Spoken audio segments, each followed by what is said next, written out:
Hello. Welcome to Big Talk Radio. My name is Ini Oluwabiodun, and I'm a lawyer turned product designer turned growth product designer. And we will get into that later on, exactly what that means. But today I've got a bunch of incredible people, and I'll let them introduce themselves. Hi, Talida. Hi, I'm Talita Nesbitt Porter. I am a UX practitioner slash career coach. Hey, I'm Terrence Davey. I'm an executive coach and consultant.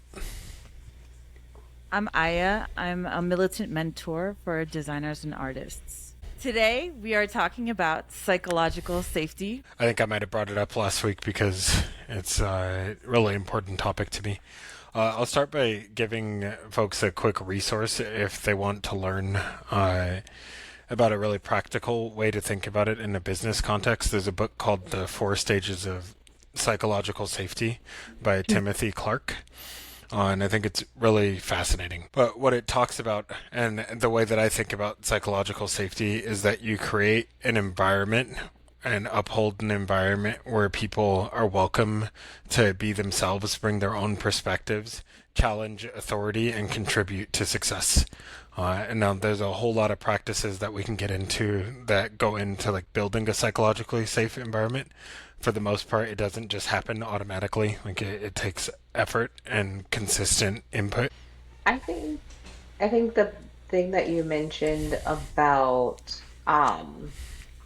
it being a consistent practice is important, right? Mhm. Because, it's time bound where things happen and what might be psychologically safe and comfortable today could change by external factors in the world. And so redefining what that means and adapting to different personalities and changes within the company culture, structure, ways of the world. I'm thinking COVID, right? Yeah, I can add to that. I think I'll take this from the perspective of the ability to take interpersonal risks without fear of negative consequences in the workplace. Mhm. And I think that this is crucial for every employee, absolutely everyone, but also just really leaning into the research that definitely shows that certain demographics, especially Black women, and Black men face unique and significant barriers when it comes to navigating this in the workplace. And that data just gets more stark as you begin to dig into it and gets really grim, for lack of any other word, to be honest, because then you begin to see how this affects the trajectory of many people's careers and leaving jobs due to feeling unsafe, or even just being not feeling safe enough to be able to openly share any form of feeling in the work environment. So, I mean, there are certain nuances around all of this, and we can get into it. But yeah, there is everything you've both said, which is like the consistency around the practice of it. It cannot be just face value for things. It has to be something that's equitable as much as possible for everybody involved. I want to talk about some common misconceptions that I've heard repeated a bunch of times in businesses, like psychological safety. Like people treat it as if it's a waste of time, Hmm. or like something that you begrudgingly create, and they don't treat it like the real cultural differentiator that it can be. And so like yeah, there's the benefit of folks being able to bring themselves to work and actually contribute and be comfortable and feel safe. But what folks rarely talk about is like that's actually what it takes to innovate consistently and scale consistently. You need to be able to have folks that aren't afraid to take on new challenges, because if you're scaling quickly, you're doing something new all the time. Like that is what scaling is. Like you get into space, you grow into spaces and expand into spaces that you're not used to. And if you don't have a team of folks that feel like they can contribute and challenge the norms, you're probably going to falter. I like that notion of having a team of folks that feel like they can challenge the norm. So often we are in situations where it's like, I don't want to go against, I don't want to have a differing opinion, but it's like, that's what I think real sort of change and creativity and like dynamic radical change comes from somebody feeling safe enough to say, I don't know if we're doing the right thing. Or I don't know if I agree with that opinion. You know, I know leadership wants to do X, Y, and Z, but I think leadership may be missing the mark and feeling safe enough to say that, knowing that like you're not going to be shunned, or there's going to be some sort of negative retribution because you have a differing opinion is really important. Yeah. I mean, that ties directly into what we're saying, right? You need talent to be able to innovate. And if people don't feel safe at work, and you find a substantial loss of talent, substantial loss of perspective, substantial loss of potential leadership opportunities, right? What then that also means is you spend a whole lot more money because you have to keep finding and hiring talent. And it's just a vicious cycle that you keep going through. So, yeah. And not to go too far off in a different direction, but I also think that that's what creates great products when you have a variety of people and ideas. And studies have shown that companies that have women and minorities on their teams actually sell more products, because guess what? The world is not made up of straight heterosexual white men. So, it's like being able to market and to cater to various demographics really does require a diverse staff, or in our case, diverse thought and psychological safety, to be able to say, I don't think that's going to work with Black people, or I don't think that's going to work with Latinos, or I don't think that's going to work with single mothers, and being able to challenge the norm. 100%. And I I think if people have heard me talk for even 5 minutes yet, it's probably predictable that I'm going to talk about leaders' responsibility for creating psychological safety. Yeah. Because in absence of that, like, you have to think about what you're really looking for. If people are not safe to challenge your ideas, like, are you just looking for a bunch of copies of yourself? Um, just a really fascinating thing to get into from like an egoic and mindfulness perspective, but I also think it's really fascinating that folks think that that will drive success. Um, it's like you're not, as an individual, no matter how talented you are, like you're probably not going to outperform a well-structured, well-oiled, free team of diverse individuals. Like you're just probably not. Yeah. And what is the point of hiring people if you want them to think and act in the same way as you? Like, why don't you just do it then?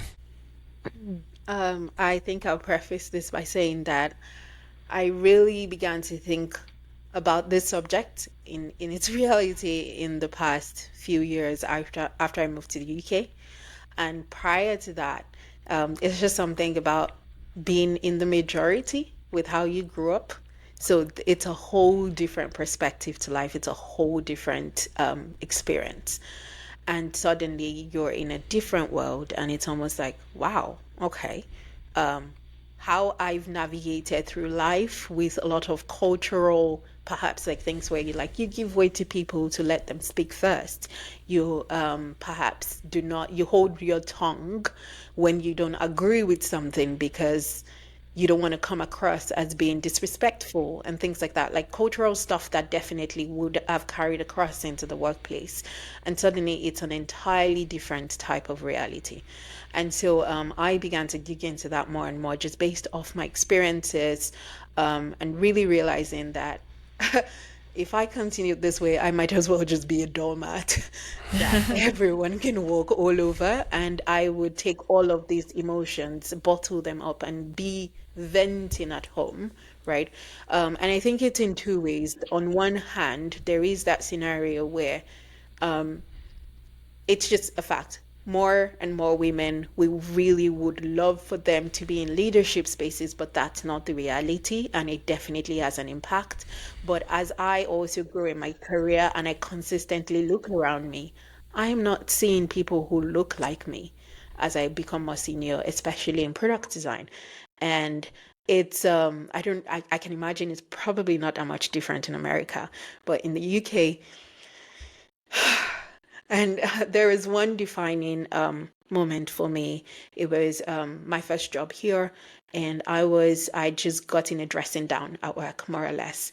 And I remember being on a train ride home. It was like a really long train ride, and I went on LinkedIn as if on autopilot, just like scrolling through titles of product design leaders, trying to find, can I find a man, a black woman, anybody who I can talk to begin to figure out how to navigate this. And I scrolled the whole train ride home in tears and I couldn't find a single person. And that for me was a defining moment where it's like, okay, I need to begin to think about how my husband used the words this afternoon. It was like agency, really. How do I begin to take agency over my experiences? Otherwise, it's almost like never sharing the discomfort that I feel. And that discomfort, I stew in it and it just spirals, which then leads to what many perhaps young Black people are feeling when they're in the industry. They don't share that burden and it just causes them to leave.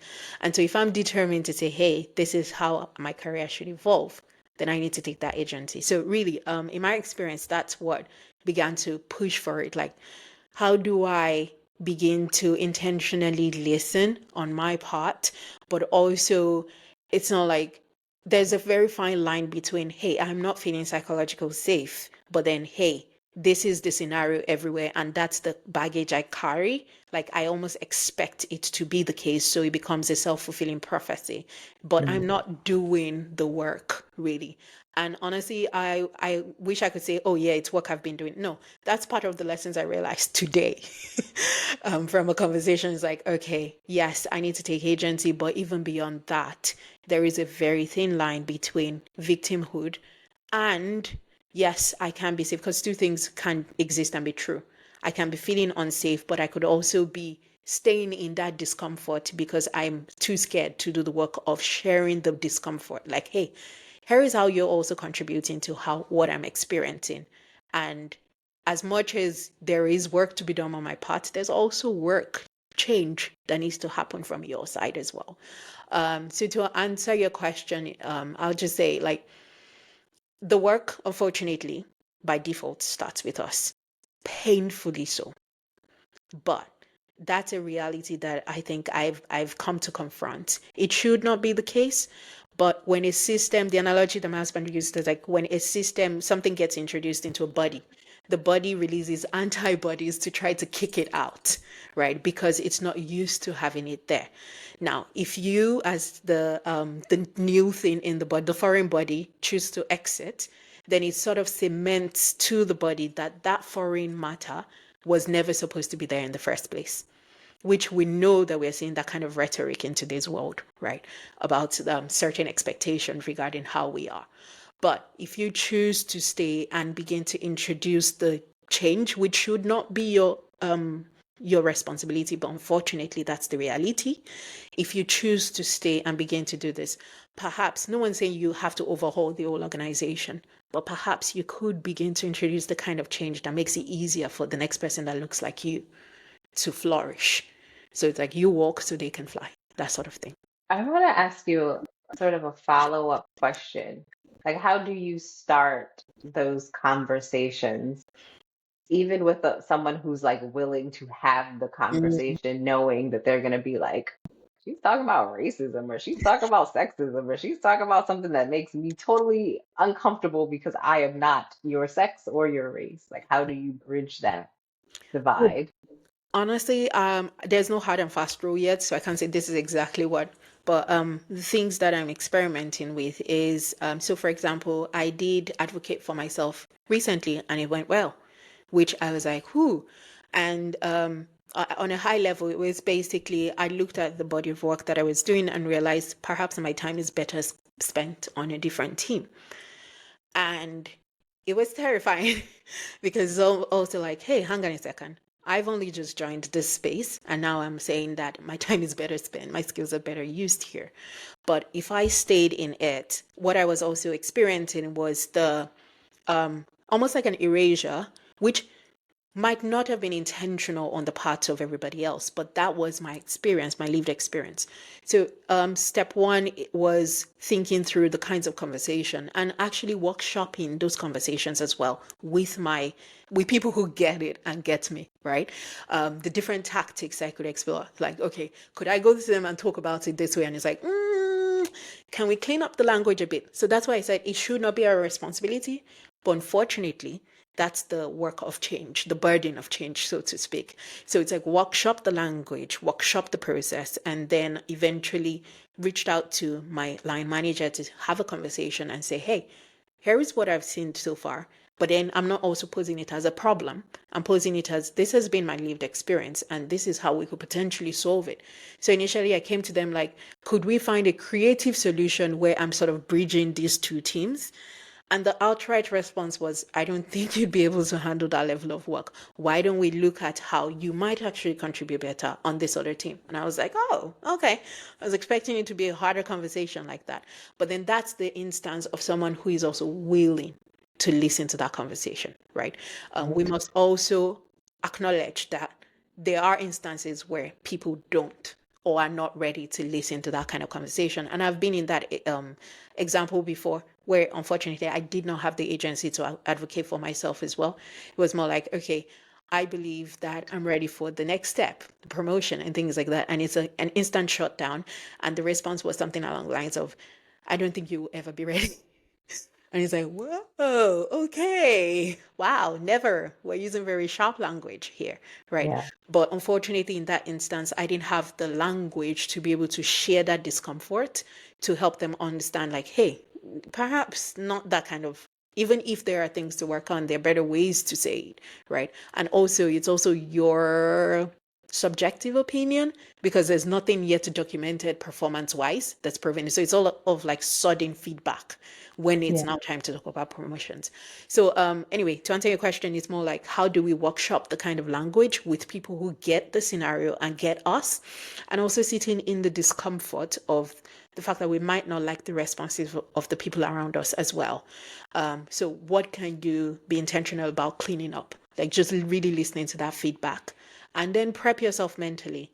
The other person that you're going to have a conversation may or may not receive it. So can you plan for those scenarios? If they receive it, then all well and good. Here are the suggestions of how we can go on with the next steps. If they don't receive it, what then?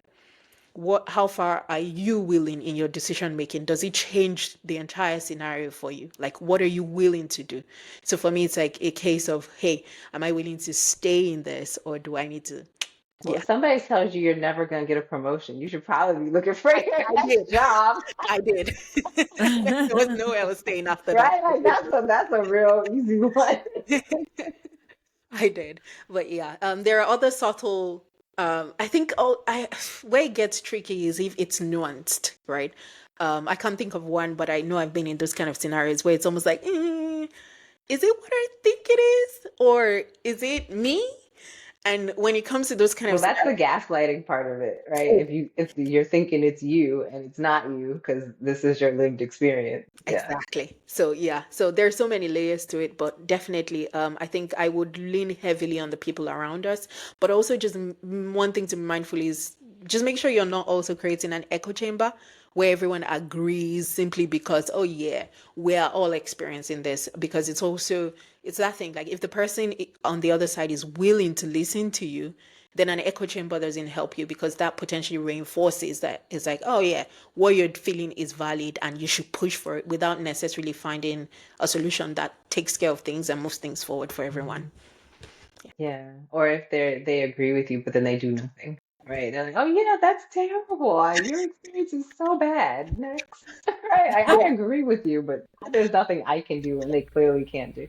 Because Yeah. I've been in that situation where it's like I too have asked for a promotion and asked for a raise and been told that like, oh, we can't give you a raise. And it's like, you totally can give me a raise because you're in charge of the budget. So like this doesn't make it, oh, we gotta go talk to HR. No, we don't. We don't Mm-mm. have to talk to HR. You are in control of that. So Yeah. I'm with you on Yeah. a lot of those. Yeah. Um, let me push the question back to both of you, like all three of you, in fact, and just like wondering in your experiences, first of all, what kinds of experiences might you have had? Maybe that's more nuanced, where you're like, this is a proper gaslighting, but I'm not quite sure what's going on here, and how you might have handled that. I think the thing that you said about having people to talk to outside of the situation, I'm a big proponent of friends and family and using them as a sounding board. And in the case where I did ask for the raise and I came back and I told my husband, I was like, well, my boss said that she can't give me a raise. And he was like, does that make sense to you? And I said, well, she said she can, and I believe her. She seems like an honest, nice woman. And he's like, she's in charge of the budget, Yeah. right? Like, you hire vendors, right? And she hires people, right? And other people have gotten promotions, right? So you mean to tell me that she can't give you a promotion or she can't increase your salary? And Mm, okay, she mm, gaslit me. You're right. All right. So like, and so I think it's really important to have other people to talk to and like you said, workshop those ideas.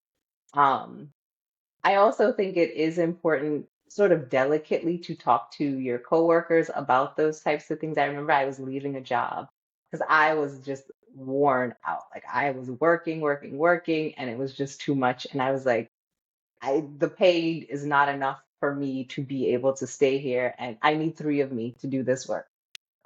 And I remember everyone just seemed so happy and they were okay. And it was my last day and I was saying goodbye.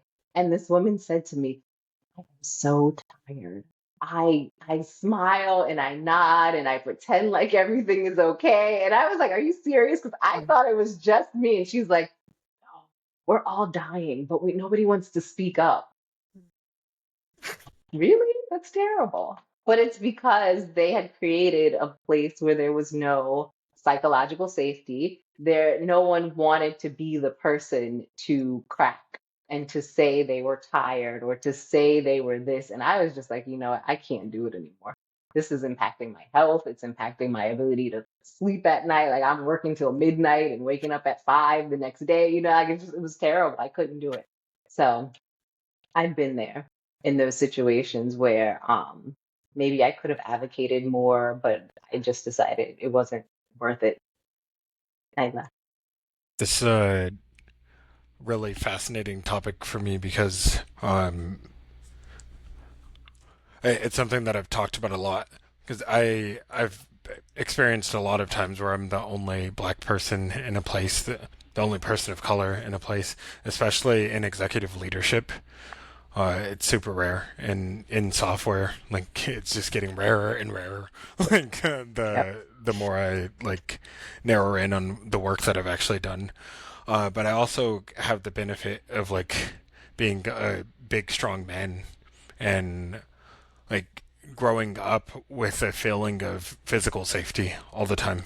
And I see how that completely impacts how I can show up in a space. And so like I've definitely I've had a lot of moments where like something felt biased or something felt not right. But because I have this like whole background of being safe all the time, like I have never really had a problem just saying like fuck that, for lack of a better word. Like I would say something like that. Um, and that's allowed me to drive a lot of change and actually impact the system that I'm in.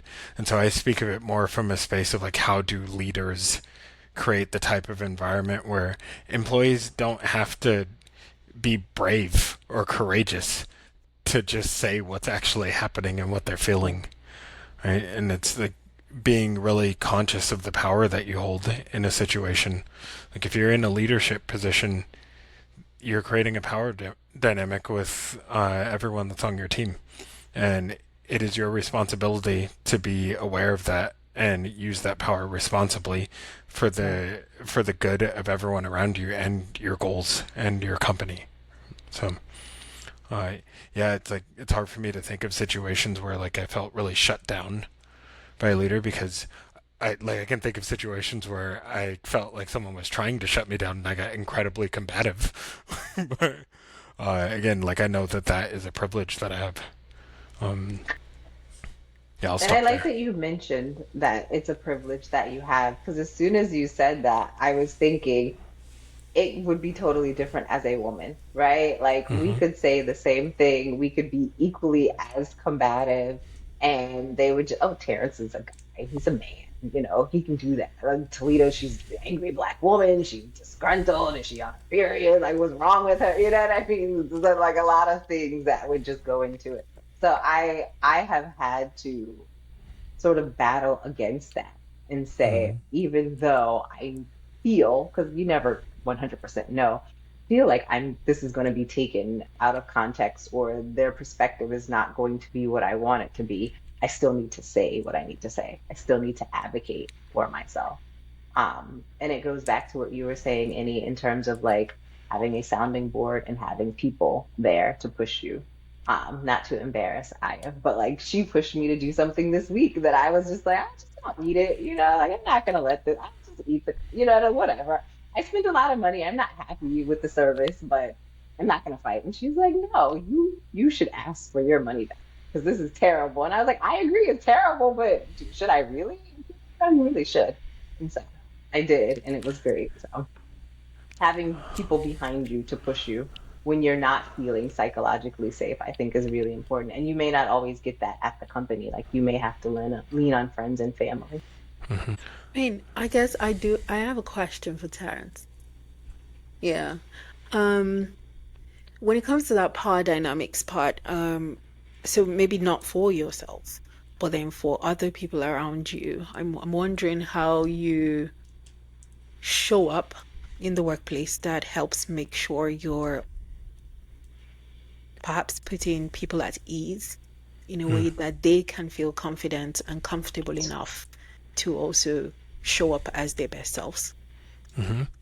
That's a really great question. I probably over-index on vulnerability compared to other leaders because I feel so safe. Um, and again, like if you're working with me in person or something, you like I can be an intimidating looking person. I'm not a small person, but um, Not because of intimidating. yeah, because you know me. You seem like a teddy bear. Yeah, yeah, because you know me and like you get to interact with me, but it's Yeah. because like you feel that about me because of the way that I show up, and Yeah. it's all intentional. Like I spent the first 23 years of my life not showing up in this way, and like I was very aggressive and mean, and uh, it didn't create the type of relationships and environments that I was looking for. And so it is a constant practice of presence and awareness and of ownership over Mhm. my own emotions and really working hard to put myself into other people's shoes, people that might not feel safe or people that don't have like the positional authority in a business. Like that was a huge lesson for me of uh, realizing like once my title got to a certain level, even though I felt like the same exact person inside, people responded to me very differently. And just being conscious of all of that. And so with my executive coaching clients, I always introduce a mindfulness practice.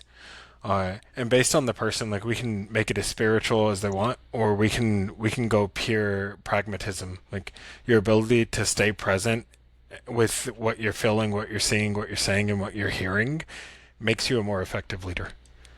And so, like, it really comes down to mindfulness and feeling responsible and accountable. Honestly, that were those were my words this afternoon from the other side, right? Where it's like it should not be my responsibility as an employee to be responsible on your behalf as a leader with your words and your actions and how you show up or how you are perceived, right? It shouldn't be my responsibility as an employee.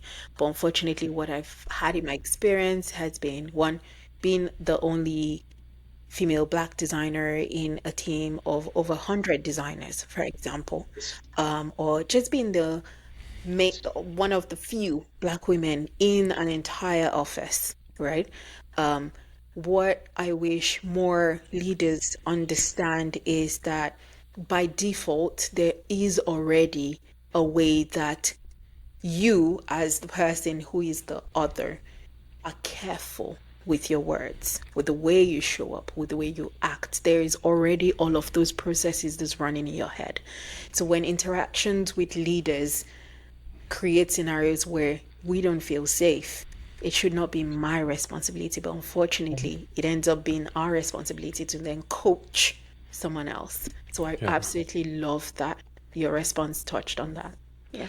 Yeah, and I really recommend that book. It's a pretty quick read. I think it's like 90 pages, and it talks about it from like a leadership perspective.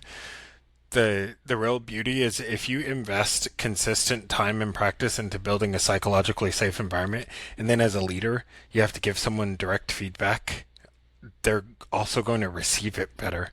Because they're not going to think like, does this person hate me?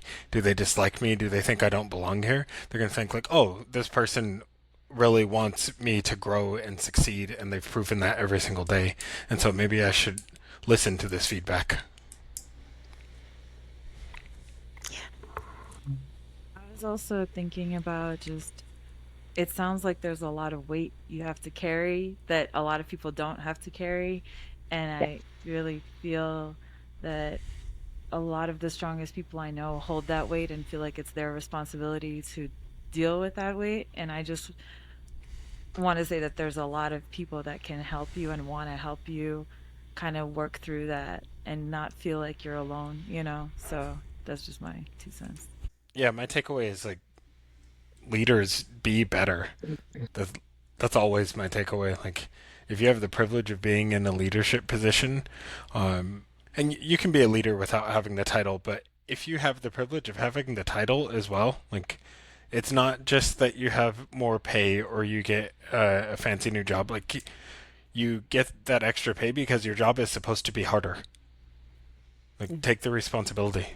I I'll say from my perspective, I'm not yet a leader with the title, but it's the way I try to show up in that a personal ethos of mine is to lift as I climb, basically.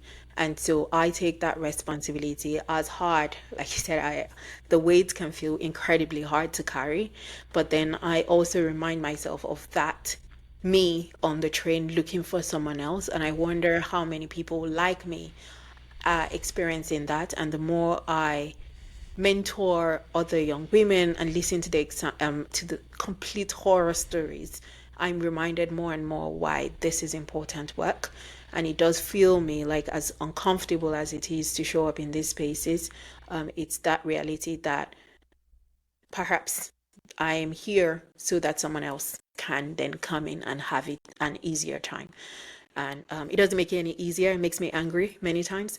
But um, ultimately, I'm also reminded that I'm growing as well. And whenever it is that the title does come with it, I can already begin to practice showing up in a way that I make sure that everyone, regardless of race or gender or whatever it is, everyone can feel as safe as possible with me. And so, yeah, eh, we'll see.